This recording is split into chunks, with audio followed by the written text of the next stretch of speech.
wisdom is dying. Wisdom's path was never crossed. The darkness is blinding. Hell water ahead. These happen to be uncanny finding. Must be the night of the living dead.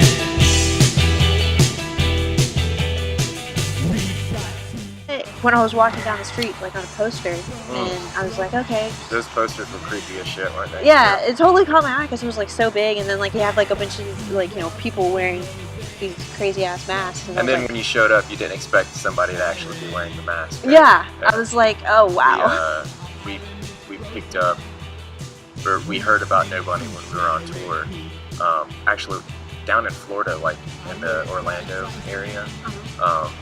There's a really cool, like you wouldn't expect Orlando to have a punk rock scene, but there's like a really, really cool punk rock scene there, and it's pretty much just at 2 bars, like up in like North Orlando, place called Uncle Lou's, and I think it's called like Will's Pub or something like that, but I mean they're like literally a block away from each other, and that's where all the punk shows are, and like they have big turnouts, I mean, of course we didn't have a big turnout for ours, but we were playing with a band called the Sexcapades and the Woolly Bushmen, and yeah, it was a lot of fun. But while we were staying at this house we were staying at, in the bathroom, there were all these these punk, like kind of self-made punk magazines, and there was a comic strip called No Bunny. Like somebody was inspired by the legend of No Bunny, so they wrote a comic book about No Bunny. And No Bunny is like more of a character than a band. Yeah. No Bunny is that one guy. He just tours with whoever. And yeah, it was really, really cool. Just saying like nobody doesn't buy beer. He dumpster dives for beer. Like stuff like that. And and it was really cool. So we heard of No Bunny, and then we were in Chattanooga. Somebody gave us one of their vinyls, and like we loved it. So like as soon as we, well, I guess while we were laid up out of work and everything, we all like downloaded all their music. Yeah. And then I just happened to contact the booking agent, and actually I was trying to get another band, but yeah. It didn't work out with that band, so it's like, well, No Bunny's coming through. Why don't you book them? I'm like, yeah, I didn't even know that guy represented No Bunny. It just like kind of fell into my lap, so it was really cool. Yeah, actually, I thought the bassist was No Bunny. Really? Yeah, I thought he was, because he had the crazy hair, Yeah. But the guy with the shaved head was No Bunny, which was weird. Really? Yeah, I didn't realize he wore a wig. Yeah. I didn't know he was wearing a wig. Yeah. I didn't recognize him. Did you see the guy in the leather jacket and the shaved head? He wasn't really hanging out much before the show. Like he was in the bar like when we were playing, and then he changed back into his regular clothes after they played. But yeah, that's another cool thing about No Bunny is like nobody knows who No Bunny is. So wow. Yeah. That's pretty interesting. I wouldn't have. If you told me that, I would have been stunned because I didn't pick him out from that at all. Yeah, he was a cool guy, but kind of weird. He talked to himself a lot, Really? and yeah, he was. I would say he's kind of an introvert, but I mean, he really wasn't. He was a social guy. It's just, he wasn't nearly as social as, for example, the guitarist or the bassist. Yeah. They were very extroverted, and it was the guitarist that hooked up with my girlfriend's roommate.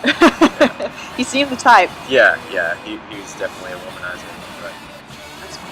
Yeah. It was a great show. I liked you guys' performance too. Thanks. Really nice. That was literally the first time we had played in 4 months. I mean, we didn't even practice before that show. Yeah. Wow.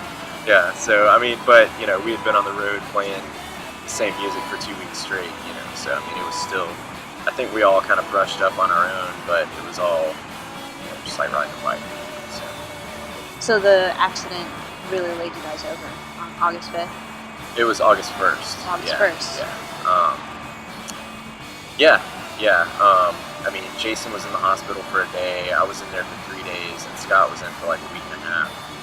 So, yeah, it was. So, I mean, well, accidents aside, like, what are like some major challenges that you guys have, like, facing when you're touring, or any other experiences you might have? I mean, the hardest thing was just I mean, obviously there's a lot of work that goes into coordinating a tour, you know, and in fact one of the dates ended up falling through while we were on tour, so we stayed in Orlando 2 nights, and you know, and that was kind of to be expected, just the fact that only one of the shows was dropped, as opposed to, you know, multiple, was really a miracle, you know, because it's just, you know, you're contacting people that you don't know, that, you know, you have no reason to trust, and you know, you're putting your trust in them to put together a show that people are going to show up to and get you paid and get you to the next city, you know. So I mean, that's a huge challenge, and for this tour, Jason booked everything, and it was the first time he had ever done that, and that worked out really, really well. He did a good job with that.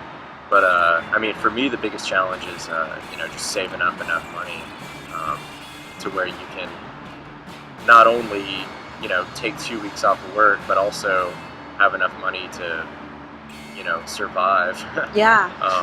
I mean, sounds like food and lodging would be. I mean, I only had like $400 to make it 2 weeks, you know, and basically we decided that like anything we make from the tour is going to go, like, you know, the cover charges that we get every night was going to go towards gas, and then, you know, just have like a reserve, you know, and at the end of the tour we were going to break up that reserve, you know, after the gas expense, but we were on our own for food, you know, and I had like $400, so, you know, ate a lot of fast food, and my guts hate me for that, but yeah, so the finances is definitely the biggest thing, but, you know, we felt like it was worth it, you know. We were I don't know, it's just, you know, the more often that we play, the more we get, you know, that organic exposure, you know, online. You know, you never know who's going to be there shooting a YouTube video or something like that, you know, and stuff just randomly started popping up. You know, we started popping up on blogs and stuff like that. So it's like, hey, you know, let's keep this going. You know, let's do a tour and get some real exposure. You know. So, how long have you been living in this area? I was born here. You were born here? Yeah. I grew up on the south side and escaped. You know, so. Yeah. So are you pretty entrenched into like the local music scene and like the Oh artists? yeah, for sure. I mean, here? I've been coming downtown to see shows. I mean, since I could drive, since I was 16. There was no way in hell my parents were going to drop me off down here. You know, so I was definitely interested in music. You know, a long time before that, but I didn't really know anything about local music until you know, until I started coming down here every weekend. You know, so. How long have you been playing music? Like, what exactly do you play? Well, I play bass. I play a little bit of guitar, but I'm pretty awful at it. You know, I work at it, but I mean, bass is definitely the one thing I've always done. I mean, like, I played piano when I was like 10, but I've forgotten all that, you know, because piano was lame. So now I wish I had stuck with it, because, you know, how many people out there have a keyboardist, you know? Yeah. It's just because the pool of available piano playing musicians is pretty slim. Pretty slim, yeah. It wasn't until like maybe like 2 years ago that that I really kind of like got into like the downtown scene. You know, I mean, I'd always been hanging out downtown, but you know, I don't know, something about bartending does that to you. You start to know everybody. You start to get to know the locals. Yeah, the town gets really small really quick, you know. Yeah. But I guess that's a good thing though, because if I'm going to be booking shows, I know exactly who to invite. You know, I know who's going to show up to the certain kinds of shows. You know, so I mean, there's a benefit, or I mean, if you choose to use it, I guess. So do you think that word of mouth works better than, you know, like putting up posters or going online? Well, I mean, the thing about it is like you have to tap into all those media sources. You know, I mean, posters posters are the least effective, but posters are going to get you that extra 10 people that don't know you, don't know Yeah, your I mean, that's how I friends, came in. Yeah, exactly. And I tried to get into all the local newspapers. Verge was the only one that did anything, and they did a piece on us. I wish they had done a piece on Nobody, because I mean they're a much more interesting story. We just almost died. They've been doing it for like 10 years and doing it really well. So, but yeah, you have to saturate the market with as much advertising as you possibly can, because you never know who's not going to hear about something. I mean, if you just do a Facebook event, then all your friends are going to show up. How are other people going to know about it? So you just gotta, you gotta whore yourself out. For an entire month. I mean, my friends started getting annoyed with me. Just like, hey, did you hear about the Nobody show? They're like, yeah, dude, you've already told me like 3 or 4 times. Okay, sorry. I just want to make sure you know. So going back to, I guess, bass. Why bass? When I first started out, I was like 13 or 14. It was just like the easiest thing to pick up, I mean, my brother had had one of those little junior acoustics, that like, it was a piece of shit, never stayed in tune or anything like that. But I really, really wanted to play it, but he would beat me up saying it was his, and didn't want me touching his stuff, even though he never played it, So there was I grew up in a church, and there was this guy who, looking back, now I know he was just an awful guitarist, but hey, he knew some chords, and so we started a little praise band, like a youth praise band, at church. It was a real small church, and we had a friend there in the youth group that knew how to play drums, and he played guitar, and bass at hard, I found a bass for like $50, and I was just playing through a keyboard amp, and so from there I just kind of learned the chords, and then joined a band in high school. We were awful. Played in a few bands. What kind of music did you guys play? It's just like this radio rock, just bad. We wanted to be Stained. It was bad. It was really awful. Yeah, and then throughout college, I jammed with a lot of people. I was in very few bands that actually like got around to playing gigs, and then I met Jason like 2 years ago, and we started a band together here in town, because he had just moved here from Charleston. He was still in M-Tank, but wanted a regular thing in Augusta, and we called it Ex-Lovers Club. And there's a long story behind that, but I'm not going to get into it. But yeah, anyways, that band was awful, and we had a lot of well, it wasn't awful.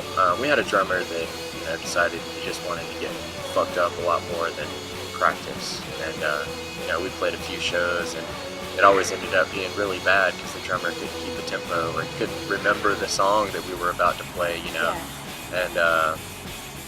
and yeah, so we went through a few different little phases, like within a few months, and basically just decided to give up on that, because everybody ended up quitting, just because it wasn't going anywhere, so it was just me and Jason, and he just asked me to join M-Tank, and then and that's how I got here. Okay, like how important is it to practice? Like, how often did you guys try to practice?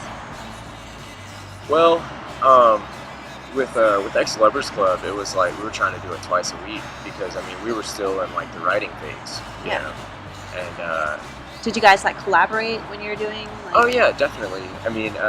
Jason would write the songs. He was singing and playing guitar in this particular band, and he would write the songs, and then everybody would just kind of write their own part,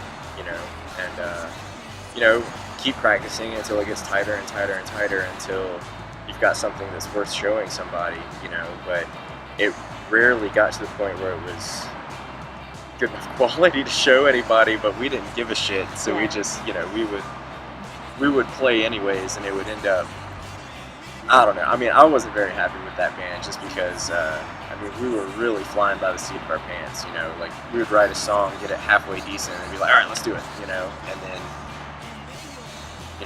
we would get on stage, and, just the nerves involved from playing live would fuck everything up, it would just be bad, like terribly bad. But it was fun, so we kept doing it until I guess everybody just kind of fed up with the fact that, it wasn't clicking, so. And you, like, what music heroes would you play with if you could? Oh man. Unfortunately, a lot of them. Well, let's not think about like if they're dead or. Well, yeah, I was gonna say a lot of them are dead because I like a lot of like old school punk, and all of them were on heroin. So like, a lot of them died of heroin overdoses or just from destroying their body from like serious addiction. Sharing a stage with Iggy Pop would be great. He's still kicking. I can't believe that guy's still. I know, really. Look at him. You think you're just like you're not a corpse. When we were on tour, we were passing around this book called "Please Kill Me." Yeah. And have you ever heard of it? It's the oral history of punk rock. It's basically just a bunch of excerpts from interviews with Legs McNeil. He was the guy that like coined the term punk. He was really into this band called the Dictators, and there was no other band like it, and he started this magazine basically just about the Dictators and the lifestyle that goes with that, like their entourage's lifestyle. Yeah. And he called the magazine Punk. So, so you mentioned like you have so many that heroes, but they're all dead. But like, which heroes are those? Well, current bands, we would love to play with like the Black Lips or Waves. We got the opportunity to play with No Bunny, which was really cool. They were definitely one of our heroes. Harlem or Jacuzzi Boys, the Ramones, Velvet Underground, the Turtles or the Animals, the Stones. The Stones is one of our. Collectively, that's probably our favorite band. Is that like a concern for you, like becoming deaf someday, or? Because I go to a show and then when I go home, it's like still ringing hours afterwards. Yeah, and you'll never hear that tone again apparently. So there's a lot of tones that I won't be hearing. No, I could give a shit about my ears. Because Pete Townsend is half deaf. And he's still rocking, But more than anything, I would be more concerned with my voice, just because I don't sing a whole lot in M-Tank, but like on that 2 weeks, after the first week, I couldn't even talk, Wow. Just straining your voice every single night, that was really bad. But actually, second half of the tour, we started back here in Augusta, and I didn't even sing that set, I was like, don't even give me a microphone because I can barely talk. But, I don't know. Ears, fuck that. I'm more worried about, my health and my voice.